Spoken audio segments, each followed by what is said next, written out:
Lent begins Wednesday, February 18th, and the Secular Franciscans at St. Mary Magdalen Catholic Church are reflecting on the meaning behind what it's like to help with the process of burning palms before Ash Wednesday. Our Valerie Perez has this report.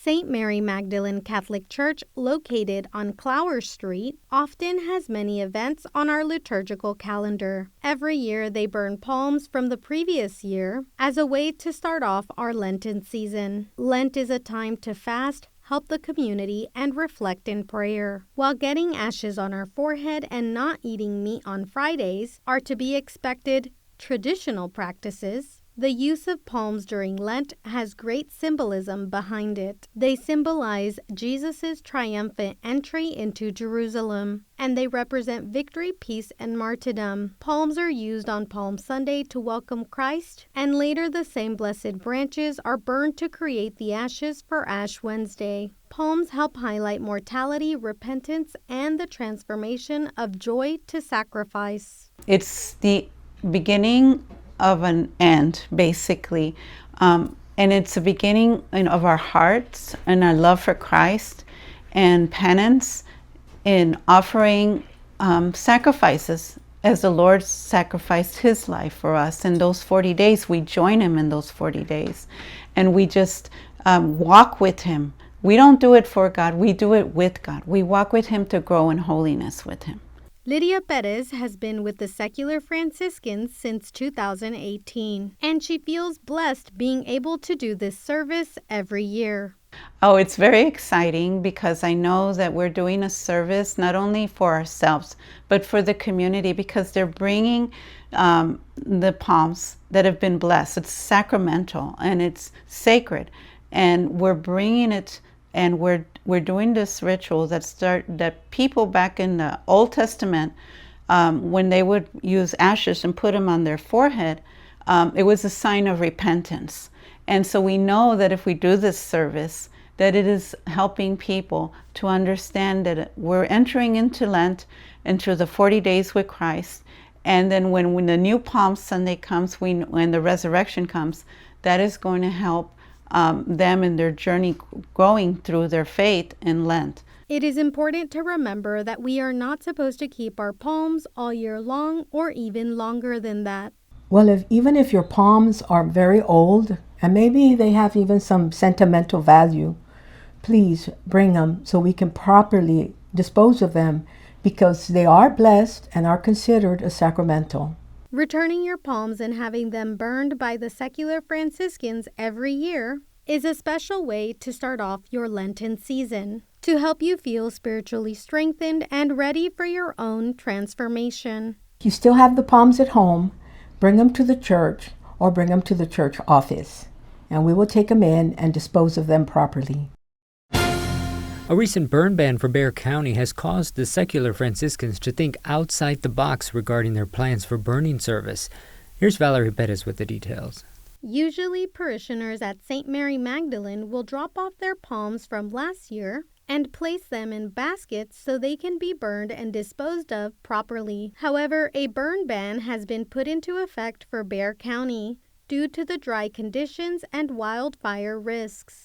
Annually, the palms are burned at the Mercy House across the street from the Jubilee Hall by the Secular Franciscans. They are a small group and have been around since 1994. The lay Secular Oblates was founded in 1992, and in 1994 they started to do the burning of the palms. Every year, the Secular Franciscans will let parishioners know way in advance when to drop off their palms. That way, they can have enough time to burn and make the ashes. However, due to the sudden burn ban, they will be using ashes that were previously ordered for Ash Wednesday. It brings us a lot of joy to be able to help people, especially those who do not know about the burning of the palms and the symbolism with it. Another Secular Franciscan named Silvia Sanchez says she feels privileged being able to do this every year because it reminds her of her childhood when she used to practice this custom with her mother. Para mí ha sido una bendición muy grande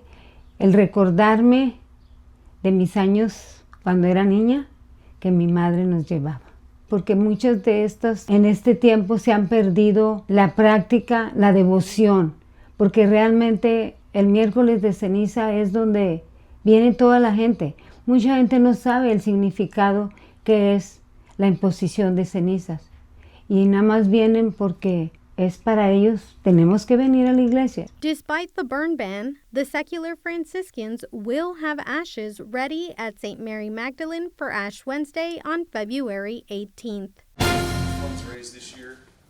Catholic Life Insurance is celebrating the winners of the 19th annual Catholic Schools Charitable Raffle to support the mission of Catholic education. Since its inception, this program has helped raise nearly $16 million, with 100% of the proceeds going directly to participating schools. During the course of this year, Catholic Life Insurance's efforts on behalf of Catholic schools has raised over $850,000 for Catholic education, specifically Catholic schools in the state of Texas who participated.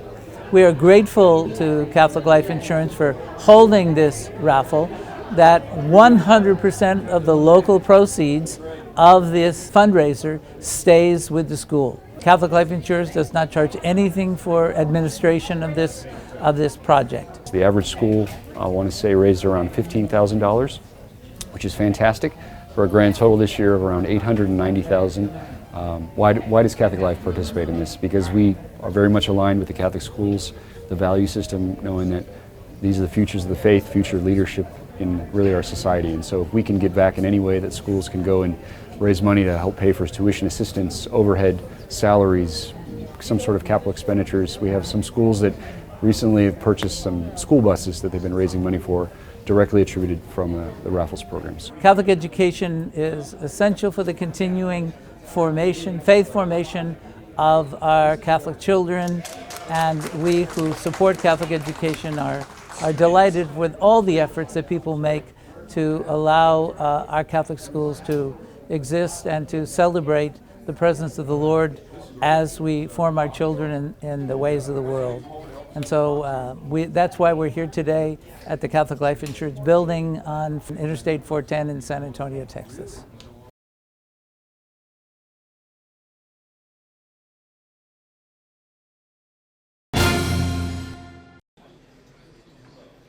In his message for Lent 2026, Pope Leo XIV issued a clear invitation.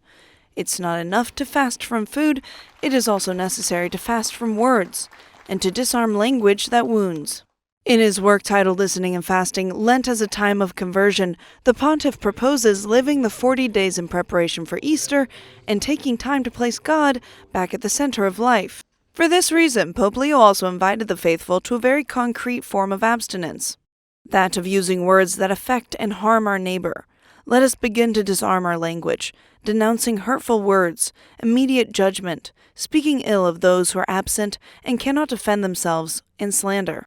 Pope Leo XIV reminds us that fasting, both from food and from words, is a path of conversion, a means by which to order our desires and to also open ourselves up to others and their suffering.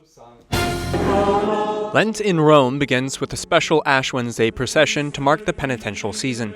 Starting at the Church of St. Anselm, the Pope and members of the Curia, carrying ashes, process together to the neighboring church of Santa Sabina for Mass. The route is barely 200 meters and lasts no more than 5 minutes, but it liturgically marks the beginning of Lent in Rome. This gesture, known as the Statio, has its roots in the early centuries of Christianity in the city. Gathered around the Bishop of Rome, it symbolizes the unity of the Church moving through history. It is a tradition that has been maintained for many years, but Pope Francis was unable to attend later in his papacy due to his increasing health issues. Thanks to his relatively young age, it is unsurprising then to see that Pope Leo will pick up on this special Roman tradition. The community is very excited because for 2 years the Pope could not come. We held it anyway, but it's different, isn't it? So we are very happy that he can be with us. Built in the 5th century on the Aventine Hill, the Basilica of Santa Sabina has been the location chosen by the popes for the celebration of Ash Wednesday for centuries now. It is here that the Ash Wednesday Mass and the rite of the imposition of ashes take place, a gesture that reminds the faithful of the call to conversion. The choice of this basilica is no coincidence. It is part of an ancient tradition in which the Pope stopped at different churches in the city to visibly manifest Christian unity. While brief, the Ash Wednesday procession is packed with history, honoring a practice that dates all the way back to the earliest centuries of the Church. Would St. Peter's Basilica survive an earthquake? And the foundations on which it was built, are they safe? Not even the Catholic Church's premier basilica is exempt from the risks of natural disasters. Aware of the unpredictable reality of natural disasters, the Vatican has undertaken a major risk and safety analysis of St. Peter's structural integrity to help preserve the massive church. Nessuna sorpresa, ecco. No surprise. Here, simply put, today there is, and with greater knowledge, it will help us prevent possible future events. But knowledge should not worry us. Knowledge is a tool that lets us preserve. The entire church will be monitored by thousands of sensors, which will help allow engineers and technicians at the Vatican to keep a pulse on the architectural health or problems of the basilica.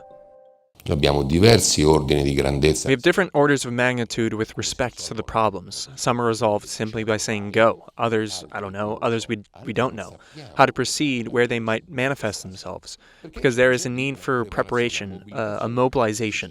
It took 18 months to design a monitoring model. Now, in strictly clinical terms, a monumental building that has centuries behind its shoulders is entirely comparable to an elderly person. This complex project to maintain St. Peter's is called Beyond the Invisible. It is being financed by the Italian company Eni, which the Vatican has worked with in the past. There are no official figures on the cost of the major project, but Eni has shared estimates. Come si fa a dire il costo? How can one state the cost to someone to whom a donation has been made? But a few €100,000, no more. However, I repeat, it is an element that makes the difference between donating something and invoicing. To best understand the magnitude of the basilica, it helps to know its history. The first version was built in the 4th century over the tomb of St. Peter by Emperor Constantine, but it wouldn't last the test of time. Pope Julius II decided to demolish it in 1506 because of its poor structural condition. He then built the current version of St. Peter's Basilica that many know and love today. Se Papa Giulio II If Pope Julius II had to opt at that time for the demolition and reconstruction of the church in order to allow the renewal of a compromised structure, as I said at the beginning, today Pope Leo can afford to renew without demolishing, thinking serenely of this basilica that pilgrims and visitors will be able to experience in the next quarter millennium. The current St. Peter's was formally inaugurated on November 18, 1626, which means this year is the 4th centenary of the major basilica. The Vatican will mark the occasion with special celebrations, last of which will be a papal mass on the date of the basilica's inauguration.